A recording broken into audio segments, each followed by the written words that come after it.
শৃংখল চলিহা আৰু চিটু বৰুৱাৰ বিৰুদ্ধে এজাহাৰ। উজনি অসমত শ্ৰমিকসকলৰ ওপৰত চলি থকা অত্যাচাৰৰ অভিযোগত জুৰিয়া আৰক্ষী থানাত শৃংখল চলিহা আৰু চিটু বৰুৱাৰ বিৰুদ্ধে এজাহাৰ দাখিল কৰিছে অসম সংখ্যালঘু সংগ্ৰাম পৰিষদৰ নগাঁও জিলা সমিতিয়ে।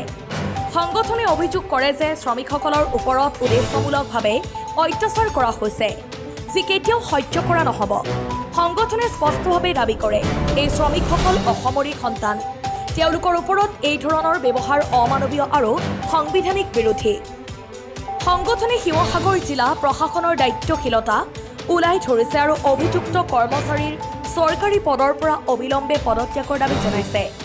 সংগঠনৰ মুখপাত্ৰই কঠোৰ ভাষাত কয়, এইখন অসম আমাৰো, আমি মুছলমানে এই মাতৃৰ বাবে তেজ দিছিলোঁ। আজিও আমাক সন্দেহৰ চকুৰে চাব নালাগে। আমাক জীয়াই থকাৰ অধিকাৰ দিয়ক, নহ'লে আমাৰ আত্মবলিদান কৰিবলৈ বাধ্য হ'ম। এই ঘটনাই পুনৰ উত্তপ্ত কৰিছে সাম্প্ৰদায়িক সম্প্ৰীতি আৰু নাগৰিক অধিকাৰৰ ক্ষেত্ৰখন, য'ত বিভিন্ন সমাজ সংগঠনে একত্ৰিত হৈ গণতান্ত্ৰিক পদ্ধতিত প্ৰতিবাদ জনোৱাৰ আহ্বান জনাইছে। উজনি অসমত অশান্তিৰ পৰিৱেশ সৃষ্টি কৰাৰ আঁৰত অসমৰ মুখ্যমন্ত্ৰী ডাঙৰীয়া এই মন্তব্য সংখ্যালঘু সংগ্ৰাম পৰিষদৰ। News desk report, Batadrava live. অতিকে দুৰ্ভাগ্যজনক কথা, যোৱাকালি আমি দেখিলোঁ বীৰ লাচিত সেনা অসম আৰু জাতীয় সংগ্ৰামী সেনা অসম, দুটি জাতীয় সংগঠন। আচলতে আমি নিজেও জাতীয় সংগঠন কৰোঁ, আমি জাতীয় সংগঠনক যথেষ্ট শ্ৰদ্ধা আৰু সন্মান জনাওঁ। কিন্তু অতিকে দুৰ্ভাগ্যজনক আৰু আচৰিত কথাটো হ'ল, গৃহ বিভাগ থকা স্বত্তেও এই যে দুটা সংগঠন তেওঁলোকে গুণ্ডামি আৰম্ভ কৰিছে উজনি অসমত। আমি অতিকে দুখ পাইছোঁ যে বিশেষকৈ আমাৰ মিয়া মুছলমান যিসকলে নেকি শ্ৰমজীৱী মানুহ, এই মানুহখিনি আপোনাৰ উজনি অসমৰ শিৱসাগৰ, ডিব্ৰুগড় বা বিভিন্ন জিলাত তেওঁলোকে শ্ৰমদান কৰে আৰু সেই ব্যক্তিসকলক তেওঁলোকে গুণ্ডাৰাজ চলাই মানুহখিনিক মাৰপিট কৰি অত্যাচাৰ কৰি পেলাই খেদিব বিচাৰিছে।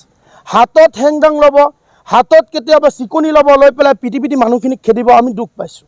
আমি মধ্য অসমৰ পৰা আজি আমি ক'বলৈ শব্দ নাইকা, আমি অসম সংখ্যালঘু সংগ্ৰাম পৰিষদৰ এটি সজাতি দলে আহি পেলাই আজি আমি জুৰিয়া আৰক্ষী থানাত আমি এজাহাৰ পত্ৰ দাখিল কৰিছোঁ। আমি তেওঁলোকক ক'ব বিচাৰোঁ, আচলতে আপোনালোকে বীৰত্ব দেখুৱাইছে নে কা পুৰুষালী দেখুৱাইছে?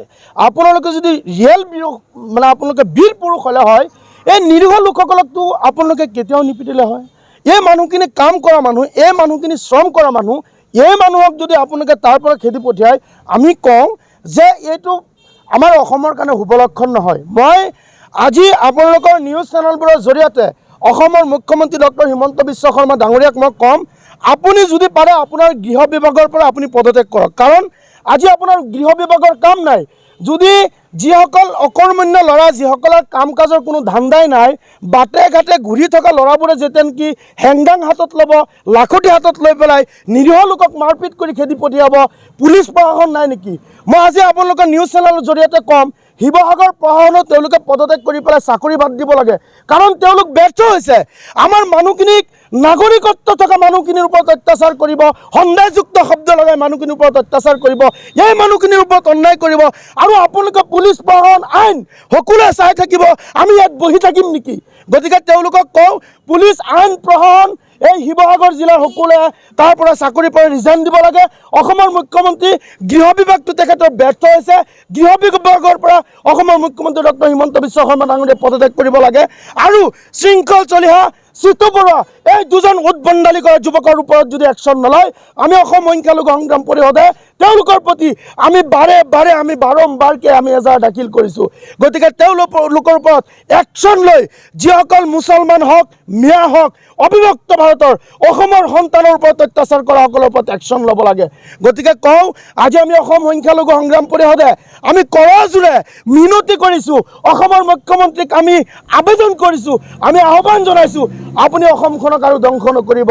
এইখন অসমৰ কাৰণে আমি মুছলমানেও তেজ দিছোঁ, এইখন অসমৰ কাৰণে মুছলমান সন্তানৰ আত্মবলিদান কৰিছোঁ। আৰু আমাক আপোনালোকে আত্মসন্মানত আঘাত কৰিব, আমাৰ জীয়াই থকাৰ অধিকাৰ দিয়ক। যদি মুছলমানক জীয়াই থকাৰ অধিকাৰ আপোনালোকে নিদিয়ে, তেন্তে আমি আত্মহত্যা কৰিম। অন্যথা আমি কওঁ, আপোনালোকৰ প্ৰশাসন বাহিনী দি আমাক গুলীয়াই হত্যা কৰক। কাৰণ নিৰীহ লোকৰ ওপৰত অত্যাচাৰ কৰিলে সংগ্ৰাম পৰিষদ কেতিয়াও আমি থমকি নৰওঁ।